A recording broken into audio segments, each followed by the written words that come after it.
The oldest story ever written asks one question. Can a human being defeat death? One man tried.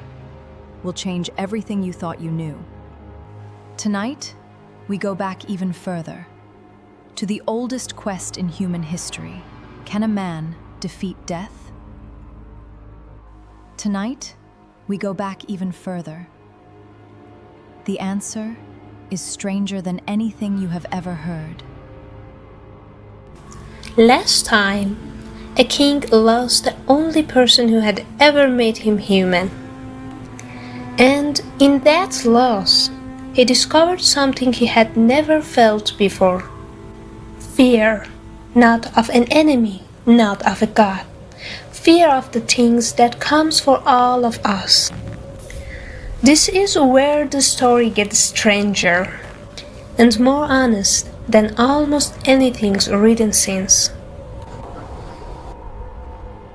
Gilgamesh left Uruk, not in triumph, not on a quest for glory. He lived like a man who no longer recognized himself. He tore off his royal robes and wrapped himself in animal skins. He no longer cared how he looked. He walked into the wilderness and kept walking. He was searching for Utnapishtim, the one man in all of human story who had been granted immortality by the gods. If anyone knew the secret of cheating death, it was him. But the road to Utnapishtim wasn't a road at all. It was a journey to the edge of the known world and beyond. Gilgamesh reached the Twin Peaks, the mountains that hold up the sky, guarded by scorpion men, creature half human and half nightmare. They had never seen a mortal walk this path. They warned him, beyond these mountains lies 12 leagues of pure darkness. No light, no air, no life. He walked in anyway. For 12 leagues, total darkness. No way to know if he was moving forward or in circles. There is no way to know if the tunnel had an end. And at the 12 leagues, a breath of light, the garden of the gods. Trees bring jewels instead of fruit, like lapis lazuli, carnelian, pearls. He barely noticed. He had one thing on his mind. At the shore of the waters of death, he found a tavern, run by a woman named Sidori. She took one look at this broken, wild-eyed man and told, she said, Gilgamesh, when the gods created mankind, they assigned death to mankind, but life they retained in their own keeping. As for you, Gilgamesh, let your belly be full, make merry day and night. Each day make a feast of rejoicing. Day and night, dance and play. Look at the child who holds your hand. Let your wife delight in your embrace. These things alone are the concern of mankind.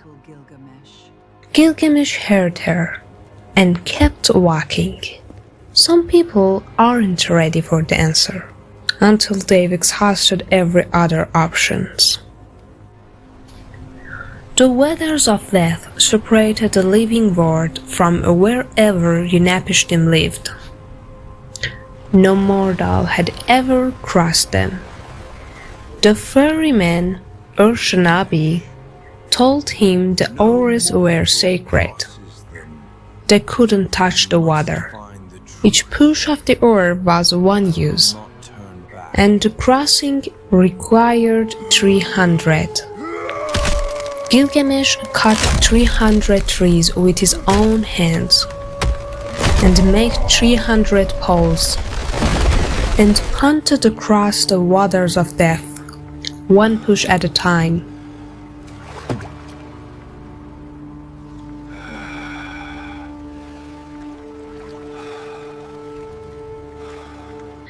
Utnapishtim wasn't what Gilgamesh expected. Not a god, not a monster. Just an old man, sitting quietly at the edge of forever.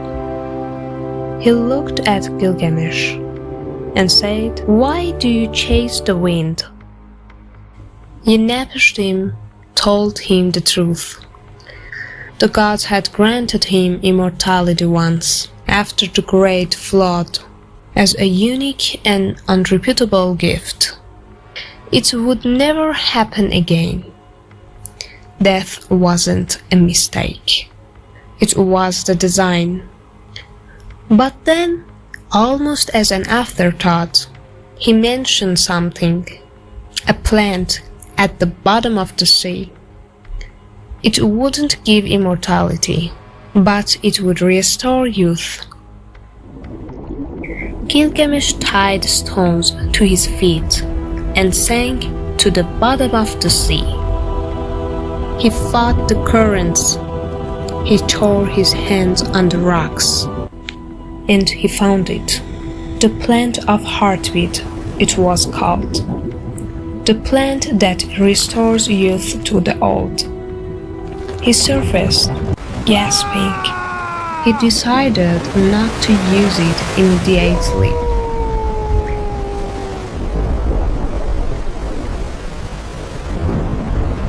He would bring it back to Earth, test it on the elder first, make sure it worked, then use it himself.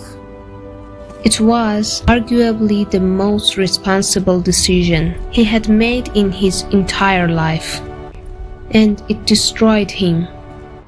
He stopped to rest beside a pool of cool water. He set the plant down. He closed his eyes, and a snake, drowned by the sand, slithered out of the water, took the plant in its mouth, and vanished back beneath the surface.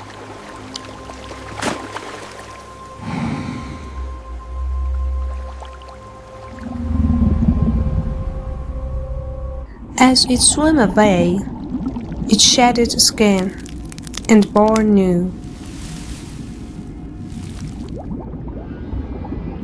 Gilgamesh sat down beside that pool and wept.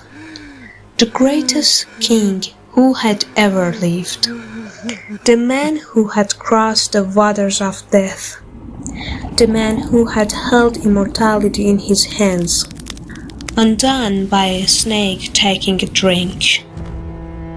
He returned to Uruk, empty-handed, older and quieter. And for the first time, he really looked at his city, the walls he had built. 15 miles of burnt brick rising from the plain, the temple, the storehouses, the streets lined with people living their lives. He had spent his whole journey searching for some things to outlast death. And he had built it before he ever left. The city would stand when he was gone. The walls would hold. The people would remember. And 4,000 years later, we are still telling the story. Which means he found what he was looking for after all. The Epic of Gilgamesh was buried under the ruins of Nineveh for 2,000 years. Discovered in 1853, translated and published, and immediately recognized as something extraordinary, a story that had asked every question worth asking. 4,000 years before anyone else thought to write it down. What makes us human? What do we owe each other? What survives us? Gilgamesh didn't find immortality, but he left something behind that proved You don't need to live forever to matter forever. Gilgamesh never found immortality, but 4,000 years later, we still say his name. Maybe that was enough. Thank you for watching Ancient Realms. If this story moved you, you are not ready for what comes next. Next, we descend into the darkest place in existence, the ruler of the dead.